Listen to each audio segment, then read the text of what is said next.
तो ये पूरा इस तरफ से लक्ष्मण झूले को मिटा दिया गया है क्षतिग्रस्त होने के कारण। राम झूला भी तो माना जाता है कि ऋषि वैद ने यहाँ ईश्वर के दर्शन के लिए कठोर तपस्या की और ईश्वर ने उन्हें ऋषिकेश के रूप में दर्शन दिए, तभी से इसका नाम ऋषिकेश पड़ा।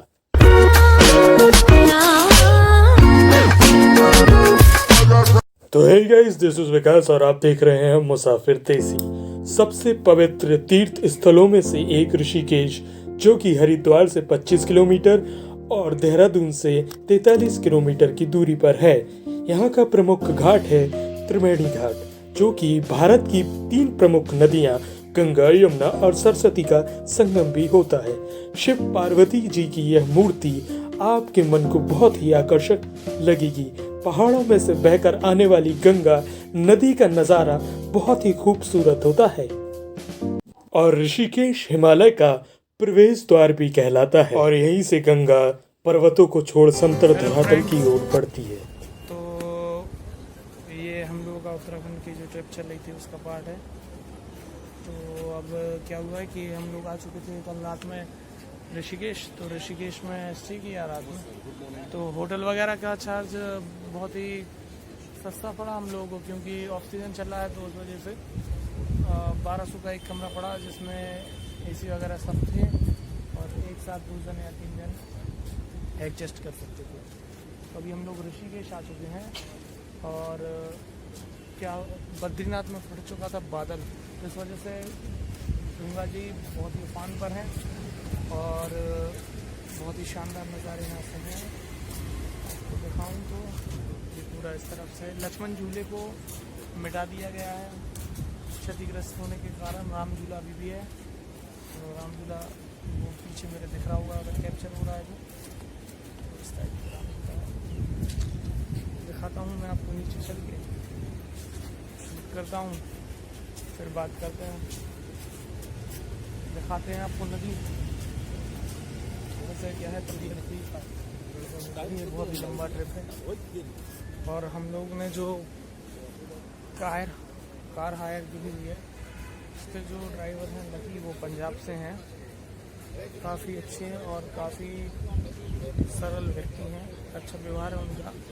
और अगर आप यहाँ आएँ और कार वगैरह बुक करना चाहें तो लकी से कांटेक्ट कर सकते हैं। मैं नीचे डाल दूँगा डिस्क्रिप्शन में नंबर उनका, तो आप यहाँ आके उनसे कांटेक्ट करें।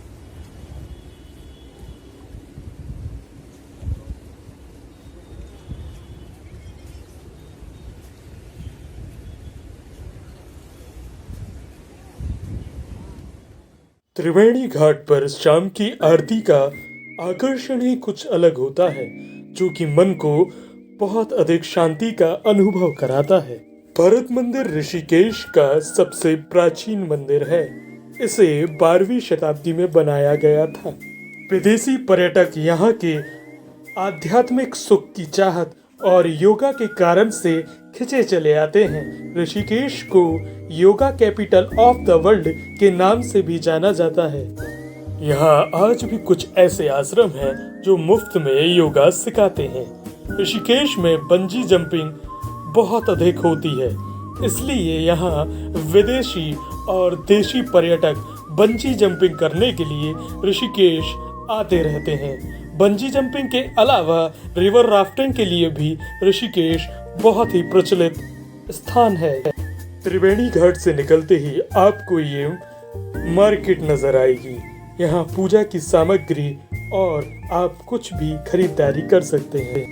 हिमालय की पहाड़ियों और इस प्राकृतिक सौंदर्य से ही गंगा नदी ऋषिकेश को अतुल्य बनाती है। लक्ष्मण झूला यह नगर की विशिष्ट पहचान है और कहा जाता है कि लक्ष्मण जी ने प्राचीन काल में गंगा नदी पार करने के लिए यह झूला बनाया था। बाद में 1939 में इसका पुनर्निर्माण कराया गया और वर्तमान में क्षतिग्रस्त होने के कारण इसे हटा दिया गया है। और इसी के सामने दिखाई देता है कैलाश निकेतन मंदिर। इसे 13 मंजिला मंदिर के नाम से भी जाना जाता है और इस मंदिर में सभी देवी देवताओं की मूर्तियां हैं। 13वीं मंजिल पर जाने के लिए आपको गोल गोल चक्कर लगाते हुए देवी देवताओं के दर्शन लेते हुए ऊपर पहुंचना होता है। ऋषिकेश को बद्रीनाथ, केदारनाथ, यमुनोत्री, गंगोत्री का प्रवेश द्वार भी कहा जाता है और माँ गंगा यहाँ सबसे पवित्र और साफ होती है। राम झूला, लक्ष्मण झूले के तर्ज पर ही राम झूला को बनाया गया है। राम झूला यह नदी के इस तरफ से उस तरफ जाने के लिए उपयोग में लाया जाता है। यहाँ इस झूले पर दोपहिया और पद यात्रियों के लिए यह मार्ग उपयोग किया जाता है। राम झूला पार करते ही उस तरफ है गीता भवन। रामायण और महाभारत के चित्रों से सजी हुई दीवारें यहाँ बहुत ही ज्यादा आकर्षण का केंद्र होती हैं। यहाँ तीर्थ यात्रियों के लिए रुकने के लिए सैकड़ों कमरे बने हुए हैं। ऋषिकेश आए हैं तो विशिष्ट गुफा भी देखना बनता ही है। ऋषिकेश से 22 किलोमीटर दूरी पर बद्रीनाथ केदारनाथ मार्ग पर यह गुफा है। यह गुफा लगभग 3000 साल पुरानी है। नीलकंठ महादेव, यह 5500 फीट की ऊंचाई पर यह मंदिर स्थित है। माना जाता है कि भगवान शिव ने समुद्र मंथन से निकला हुआ विष यहीं पर पिया था और उस विष के प्रभाव से उनका कंठ नीला पड़ गया था। तभी से इस मंदिर का नाम नीलकंठ महादेव पड़ा। अगर आपको हमारी ये वीडियो पसंद आई हो तो इसे लाइक, शेयर कर दें और चैनल को सब्सक्राइब कर लें।